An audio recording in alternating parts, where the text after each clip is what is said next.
mas nem por isso a relação individual e conjunta precisa ser prejudicada.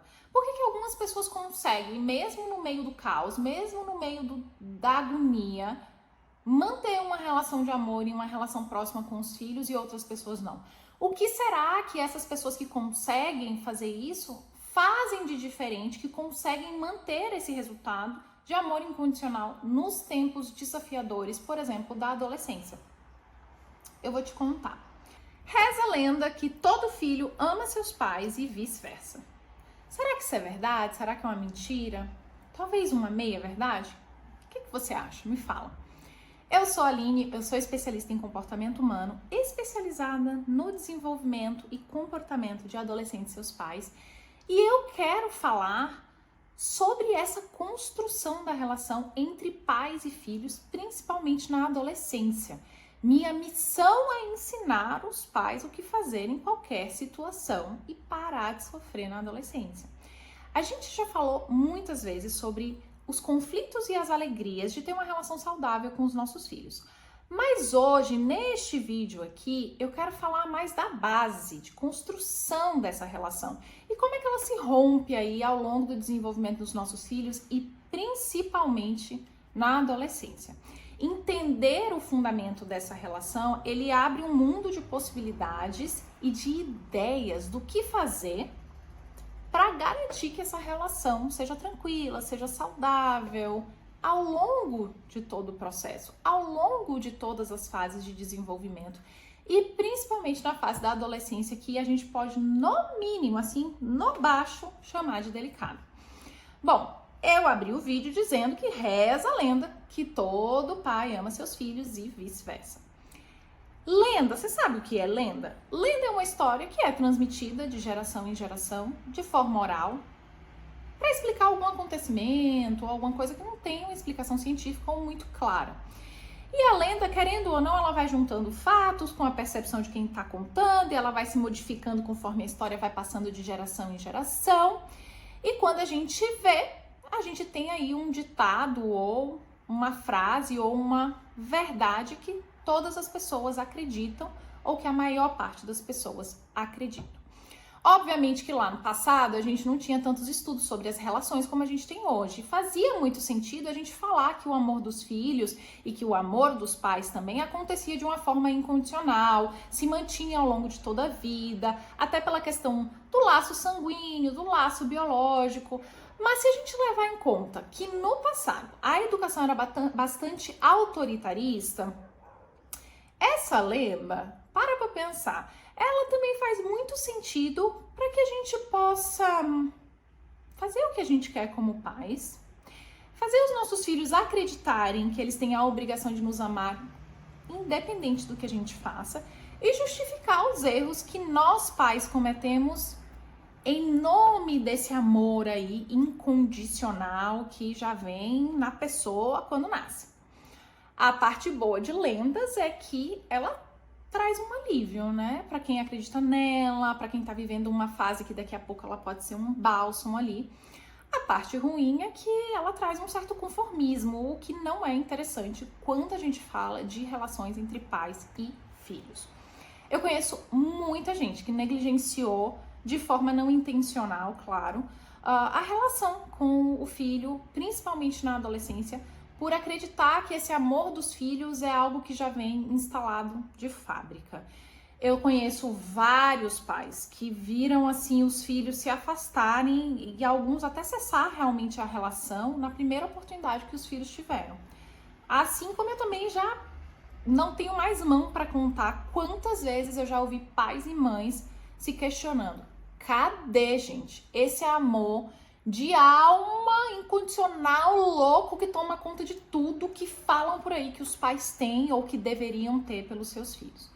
Quando eu pergunto para essas pessoas que trazem esse relato o que elas acham que gerou esse sentimento, esse afastamento, o que eu ouço é: ah, Aline, olha, eu não tive suporte, eu tive que ser pai e mãe ao mesmo tempo, e esse estresse, essa sobrecarga, essa sobrevivência fez com que a gente chegasse nesse ponto. Uma outra coisa que eu escuto é: Ah, velho, meus pais, eles não me entendem, cara. Os adolescentes falam assim: eu só presto se eu fizer exatamente o que eles estão me pedindo, entendeu? Se eu não obedecer a tudo que eles querem, eu não presto. Quando não é, na maioria, essas duas justificativas, as pessoas nem sabem o porquê. Ah, a relação ficou assim, a relação, sei lá, quando eu vi, chegou nesse nível. Bom, eu me sinto muito na obrigação de te dizer que, por mais que eu entenda as suas justificativas e o quão difícil é para a gente educar, criar os nossos filhos sem suporte, sem o conhecimento que a gente precisa, a relação com o filho é algo muito individual e a responsabilidade dessa relação não deve e nem pode ser transferidas para terceiros. Então, eu sei que não é o que você quer ouvir, porque não é o que ninguém quer ouvir, obviamente. Mas não importa se você tem ajuda ou se não tem. Se você tá com o pai ou com a mãe da criança ou se não tá. Se você tem tempo ou se você não tem. É a sua responsabilidade e o seu desejo desenvolver essa relação. Buscar ajuda quando você percebe que, poxa vida, não tá do jeito que eu imaginava. Esse carrinho tá bambeando, tá saindo do trilho. E para evitar esse afastamento maior, que depois é muito mais difícil de recuperar. Hoje, no cenário que a gente vive, a gente já sabe que é mais do que comum os pais estarem desalinhados na educação dos filhos, mas nem por isso a relação individual e conjunta precisa ser prejudicada. Por que algumas pessoas conseguem, mesmo no meio do caos, mesmo no meio da agonia, manter uma relação de amor e uma relação próxima com os filhos e outras pessoas não? O que será que essas pessoas que conseguem fazer isso fazem de diferente, que conseguem manter esse resultado de amor incondicional nos tempos desafiadores, por exemplo, da adolescência? Eu vou te contar. Mas antes de te contar, eu vou esclarecer que essa lenda é realmente uma lenda, tá? É lenda dos tipo lenda total. Hoje já está mais do que comprovado por muitas e muitas pesquisas que falam sobre relações, não só relações com os filhos, mas relação no trabalho, com parceiro, com amigo, relação conosco, né? Com a nossa parte interna.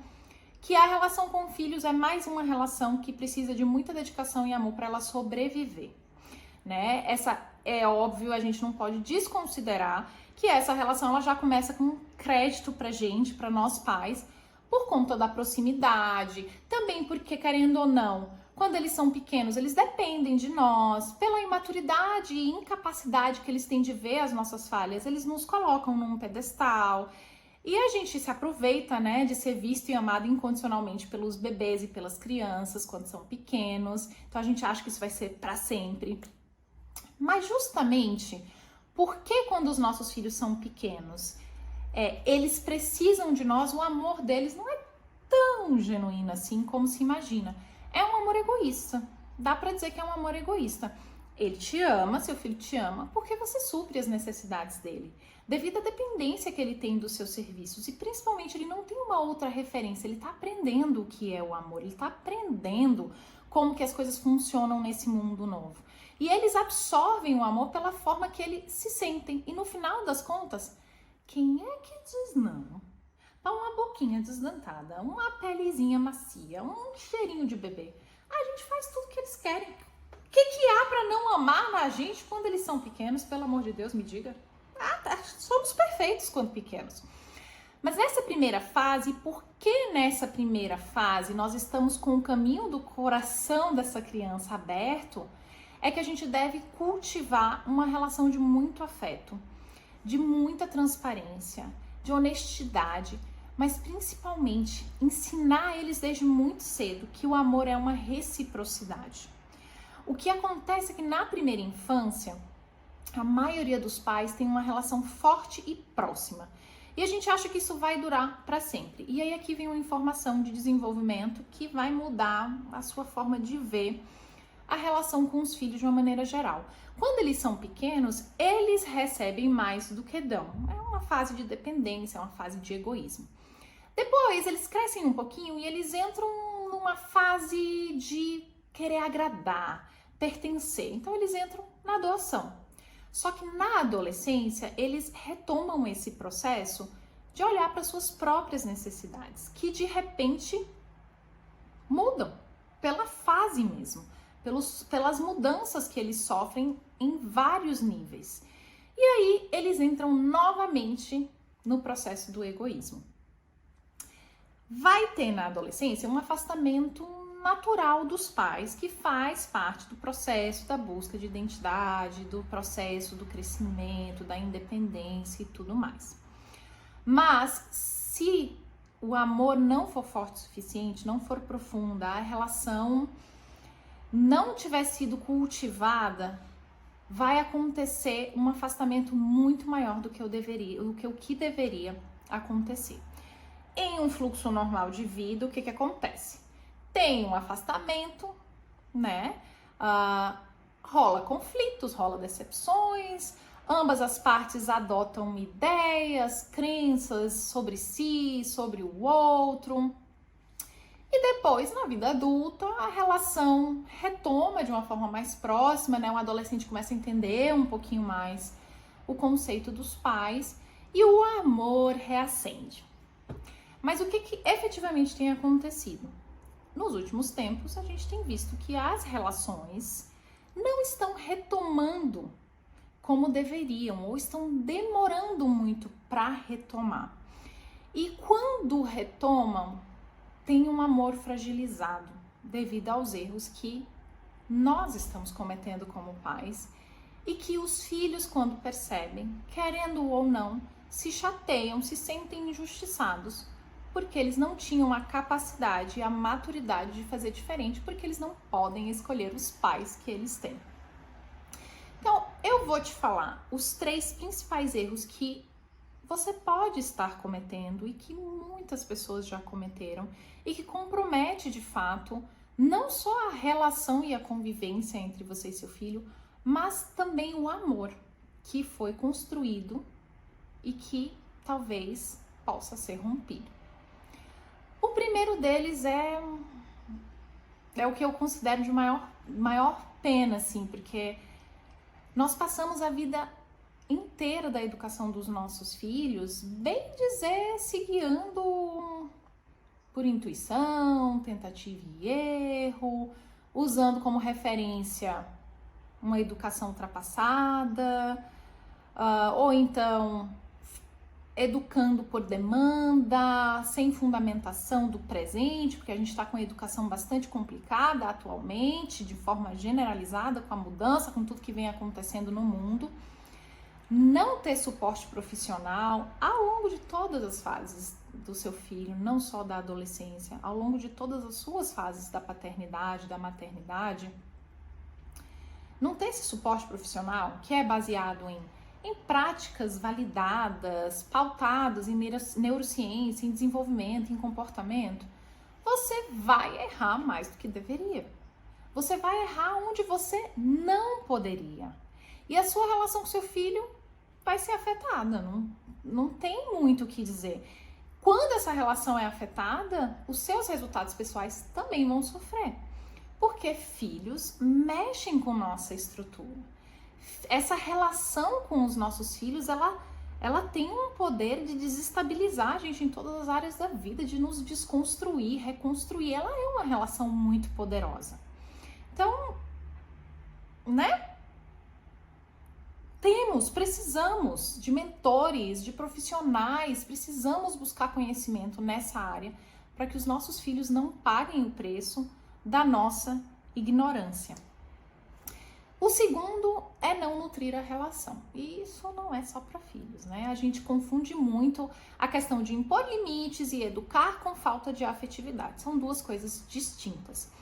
A relação com eles, mais do que as outras relações, precisa ser muito regada, muito adubada, colocada no sol, colocada na sombra, trocar a terra, dar vitamina, adubar, ficar atento às demandas que está se apresentando, quando estão murchando, quando estão desabrochando, porque essa relação ela demanda mais justamente porque, como eles estão em desenvolvimento, eles vivem o tempo todo mudanças. E eles ainda estão adquirindo maturidade, eles ainda estão testando as suas próprias teorias, tem uma certa instabilidade de humor, instabilidade de desejos, a busca de vivenciar coisas que às vezes a gente não concorda. Então, se a gente não viver essa relação na sua totalidade, se a gente não nutrir, se a gente não abrir espaço na nossa agenda para esta relação, não vai ter sustentação para sobreviver aos tempos delicados, aos tempos difíceis e desafiadores que costumam vir na adolescência. O terceiro é jogar a culpa no adolescente. Bom, gente, a educação dos filhos é muito mais sobre nós do que sobre os filhos. É sobre o que nós vivemos, como aprendemos, como queremos ensinar. Quando você compreende que você é o fator principal na educação do seu filho, que você é capaz, com o seu comportamento, com a sua condução, ditar em muitos momentos o sucesso e os fracassos do seu filho e também da família, você passa a olhar mais para você, você passa a olhar mais para a relação que você tem com você mesma. E você vai acabando buscar, você tem o desejo de buscar dominar essa arte de se comunicar, de gerir conflitos, de identificar padrões, de se conhecer e de, consequentemente, poder ter espaço também para conhecer o outro, inclusive o seu filho. Não se autodesenvolver, não se autoeducar, não focar na educação do seu filho. Olha, eu posso facilmente dizer que tira praticamente toda a sua competitividade, diminui suas chances de sucesso no trabalho, nos sonhos, em tudo. Ai, meu Deus, que exagerada. Não, gente. As habilidades que a gente precisa desenvolver para lidar com os nossos filhos e a oscilação dessas habilidades, o tanto que a gente precisa lançar a mão ali, são as habilidades mais difíceis e também são as habilidades que são mais demandadas e desejadas nas outras áreas da vida. Então, por isso, se você não compreender que filhos, família, nós mesmos somos a chave do sucesso, do nosso sucesso e da nossa evolução, você vai ter muitas perdas, vai tropeçar em muitas pedras de forma desnecessária. Vai sofrer muitas angústias que não precisaria. Vai levar muito mais tempo para ter os resultados e vai comprometer relações ao longo da sua jornada, que são relações que nutrem principalmente a nós mesmos. Então, eu não acredito que vale a pena arriscar. É importante você manter em mente e lembrar o tempo todo. Tempo é uma questão de prioridade, sucesso é uma questão de ação e assertividade é uma questão de suporte profissional. E é justamente por isso que eu faço vídeos e trago e falo e tô aqui com vocês, porque esse é o meu objetivo, ensinar vocês saber o que fazer em qualquer situação com seus filhos adolescentes e também no que envolve vocês. Então, se faz sentido para você saber o que fazer nas diversas situações dos adolescentes e da sua paternidade e maternidade, então siga aí, continue acompanhando todos os conteúdos e descubra o que é que você tem que fazer em cada situação.